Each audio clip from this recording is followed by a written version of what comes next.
Hi all, അസ്സാം വലൈക്കും. വളരെ അപ്രതീക്ഷിതമായിട്ടാണ് ഞങ്ങൾ ഷാർജയിൽ നിന്നും റാസൽ ഖൈമയിലേക്ക് ഷിഫ്റ്റായത്. പല ആളുകളും വളരെ റൂറലായിട്ടുള്ള, പീസ്ഫുള്ളായിട്ടുള്ള, അല്ലെങ്കിൽ ബോറിംഗ് ആയിട്ടുള്ള എന്നൊക്കെ പല കമൻസും കേട്ടിട്ടാണ് നമ്മൾ റാസൽ ഖൈമയിലേക്ക് ഷിഫ്റ്റ് ചെയ്തത്.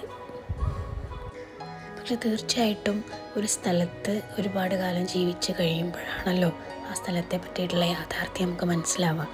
അതുപോലെ തന്നെ ഇവിടെ ജീവിച്ച് ഇവിടുത്തെ ആളുകളോട് ഇടപഴകി പ്രകൃതിയുമായിട്ട് ഒരുപാട് ഇണങ്ങിച്ചേർന്നിട്ടുള്ള ജീവിതം, അത് ആ രീതി ആക്സെപ്റ്റായി കഴിയുമ്പോൾ തീർച്ചയായിട്ടും നമുക്ക് ഇവിടുന്ന് തിരിച്ചു പോകാൻ പറ്റാത്ത ഒരു അറ്റാച്ച്മെൻറ്റ് തോന്നും.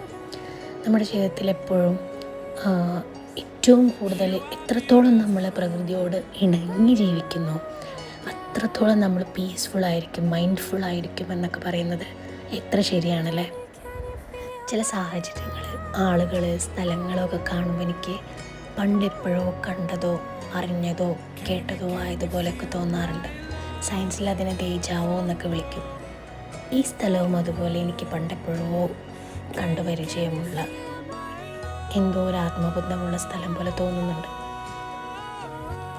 നമ്മൾ ജനിക്കുന്നത് മുന്നേ തന്നെ ആത്മാക്കളുടെ ഒരു ലോകത്ത് ഒരു പക്ഷേ നമ്മൾ കോൺവെർസേറ്റ് ചെയ്തിട്ടുണ്ടായിരുന്ന, ഒരു പക്ഷേ നമ്മൾ അറിഞ്ഞിട്ടുണ്ടായിരുന്ന, പറഞ്ഞിട്ടുണ്ടായിരുന്ന ആളുകളോ ഒക്കെ ആയിരിക്കും അങ്ങനെ നമുക്ക് തോന്നാൻ കാരണം എന്ന് പ്രപഞ്ച സൃഷ്ടാവിൻ്റെ പുസ്തകത്തിൽ തന്നെ എഴുതിയിട്ടുണ്ടല്ലോ. അപ്പോൾ തീർച്ചയായിട്ടും അങ്ങനെ ഒരു സംഭവം കാണുമ്പോൾ, അങ്ങനെ ഒരു എഫക്റ്റ് തോന്നുമ്പോൾ, ആ ദേജാവു എഫക്റ്റ് തോന്നുമ്പോൾ, കൂടുതൽ കണക്റ്റഡ് ആവുന്ന ആ സ്ഥലങ്ങളിൽ ജീവിക്കുമ്പോൾ, കൂടുതൽ മൈൻഡ്ഫുൾ ആവുന്നതിൽ ഒരു അർത്ഥശൂന്യതയുമില്ല എന്ന് തോന്നുന്നു.